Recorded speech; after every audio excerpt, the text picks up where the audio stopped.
What's up, YouTube?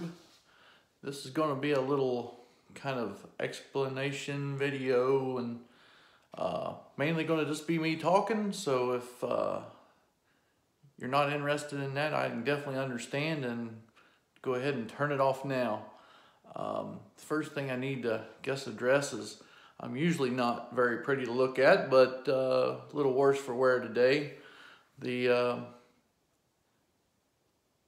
bumblebees decided to build a nest in the tube frame of my New Holland baler, and went to move the baler there and get started, and got attacked by a bumblebee. So I got one eye swollen and one on the back of my neck and several on my back. But anyway, that's not what this is about.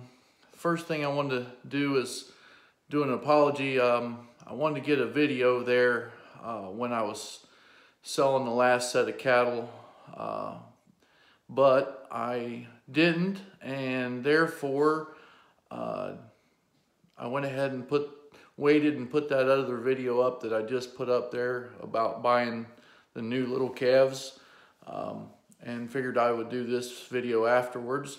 I'm kind of really upset I didn't get you a video of selling the load of steers that we just sold. They went out about 2 weeks ago. 66 head of 715-pound steer calves. Like I said, I really wanted to get you a video of that. Had 2 trucks and trailers lined up.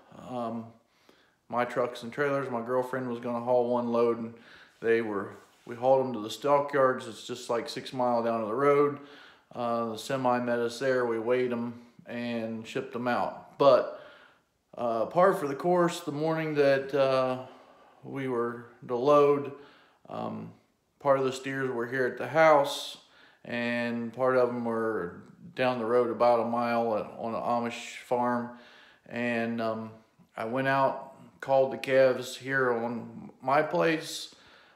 They came in. I do usually bait them and give them a little feed that morning. I definitely don't believe in feeding cattle before they're weighed. They got less than 1 pound a head a day. I think I used a 50-pound sack, and there were 66 heads. So anyway, yeah, I called them in there just to get them come up to the bunk there so I could shut the gate behind them and get them caught. I did that, and about that time I was gonna start taking some video of sorting and loading these calves.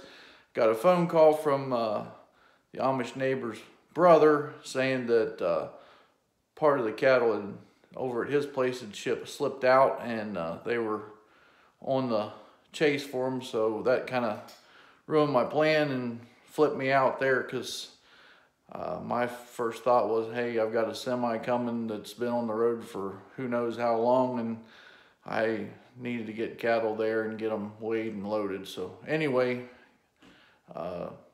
after that video, and was the last thought through my head, so throw the calves on the 2 trucks and trailers here, got them hauled, weighed, got over there, and didn't have to wait but about 10 minutes or something. They had the cattle back in. We got them loaded and sorted and weighed, no problems. I did say that I would do a series on one group of calves, and I think this would probably be a good time to do it, mainly because the fall run hasn't hit yet, and right now I'm kind of just in between groups. I really don't want to buy a group of calves, get them started right now, and when fall runs hit, not have any money, have calves that are kind of started. And so anyway, I'm just going to buy like 20 little lightweight calves here, and some cows. We're buying some, I was going to buy just some thinner cull cows and turn them out just to occupy the grass and my money. So it didn't, it was being used and wasn't just sitting in the bank where it kind of seems like it disappears slowly. There's always something you can use it for if it's sitting around, or at least I do. So anyway, Saturday I did start buying some calves and some cows there. I didn't end up buying pound cows because the pound cows were in the low 50s, and I picked out, I got like 3 cows that were full mouth cows. They're in their 3rd trimester, which means they're bred 6 to 9 months. And I stated on that video that they cost less than $700, and that wasn't correct. They were actually cost $700 and less. I think one cow cost $700, one cost $660, one cost like $6.25 or something. Anyway, they averaged like 54 cents. So they were right there in that pound cow price range anyway, and they're going to calve in the next 3 months. So I honestly don't really care if they calve or not. I'd just soon them be very close up to calving when I go to sell them. Seems like bred cows bring more than cows with calves on their side anyway. I've never really understood that. I guess it's the producers, it's the thrill or the unknown, and I'm just the opposite. I'd rather have a guaranteed live calf there on the ground. But, you know, to each their own.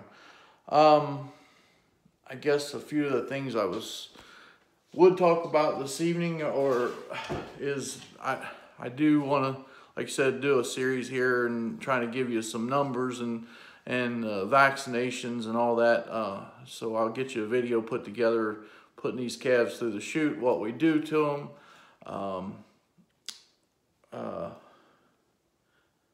what they cost. I'm not going to disclose everything, but I will try to as close as I can. Some of this stuff, I guess I'll just leave the math up to you. You can, if you want to figure it out, you can figure it out. If not, that's whatever. But I mean, I don't think I need to tell everything. So yeah, there'll be like 20 little lightweight calves. I got 12 the first day there Saturday, and then I got 2 calves just at a local sale here Monday afternoon. I am lucky in this area. There's a sale just about every day of the week. Some sales are larger than the others. I think within 40 miles of me every day of the week there's a sale except for Friday evening.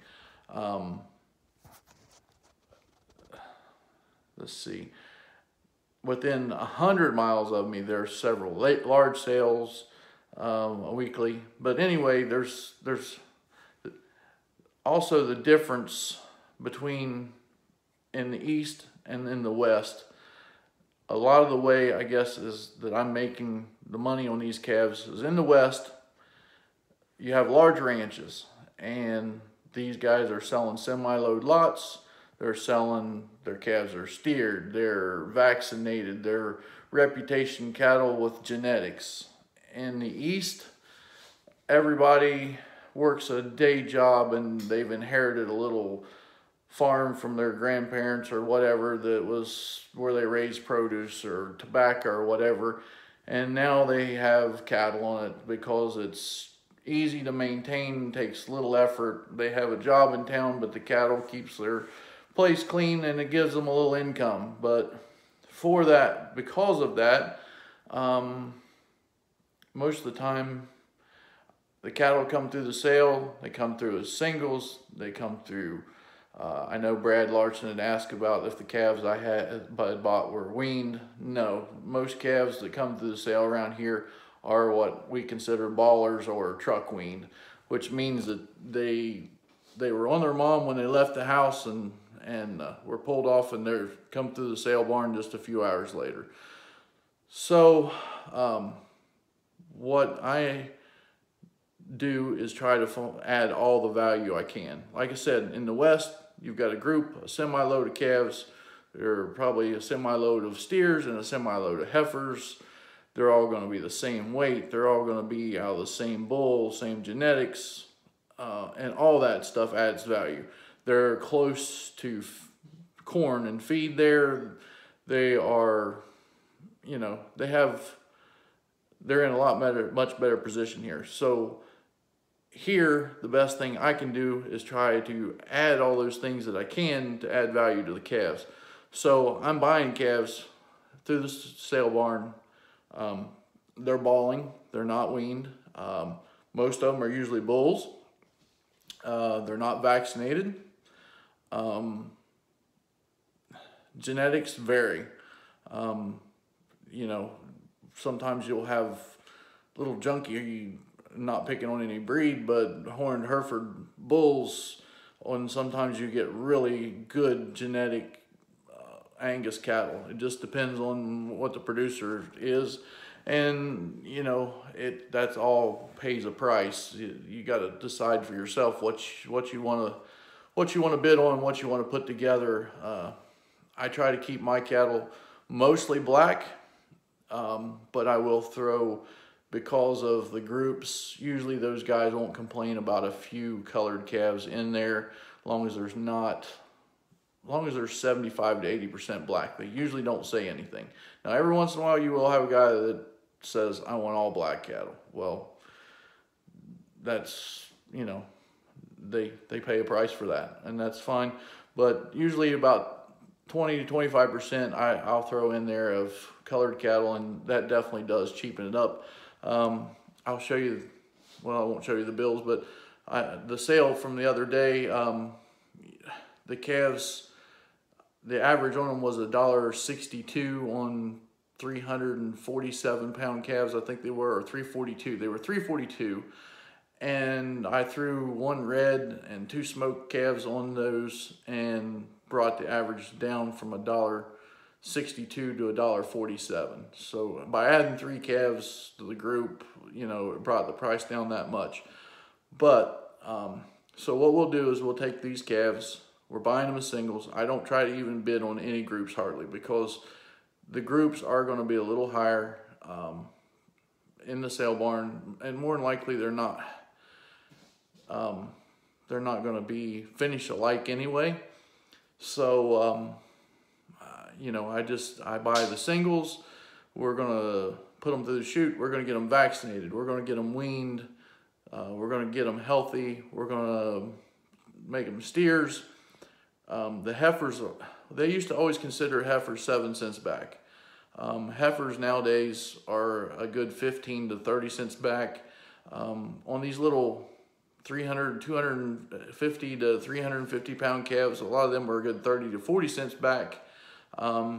What I seen Saturday, but I have trouble selling them. I won't say I have trouble selling them, but when I advertise steers, I'll get 8 or 10 guys to come look and bid, and when you say heifers, I'll have 1 or 2 guys come and bid. Well, anybody knows if the more people you have come, the more competitive the price is going to get. So I used to buy only heifers, but the last few years I've stuck with just the male calves. Like I said, I'll go through with you what we're giving them, how we're giving them. These little lightweight calves are a challenge. One of the reasons they're not costing probably more than what they are is because they can't just go on a truck and travel 1,500 miles and expect them to live. We're gonna have to babysit them some to keep that death loss down.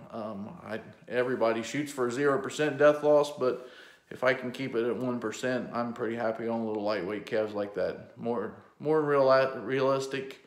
In the fall of the year, it's going to be 2%. Hopefully, it's pretty hot right now, but hopefully we can get away with 1%. And that's hard to even really figure, because if you're only talking you're talking about 20 calves, you know, you lose 1 calf, that your percentage is way up there. So it's hard to figure that. So anyway, I guess that's all I wanted to say for now. I will get you a video here about when we put them through the chute and what we're giving them and how we're doing it. We do band the calves. I think I've showed a video of that. 7 days, come back through and cut the bands off. That's just the way I've found it works the easiest for me and the least stress on these little calves. I do sell by marketing, And if anybody's interested, look that up on the internet. I'll try to talk about that more later. More than anything, the short of that is going to be, to explain it, is because I'm working on a revolving inventory. If you do a buy-sell marketing, you buy the cattle, you figure what the cattle cost, you figure the inputs you got in them, and then you sell them, and anything that you have left over would be your profit. And sell-buy marketing, it's just kind of the opposite.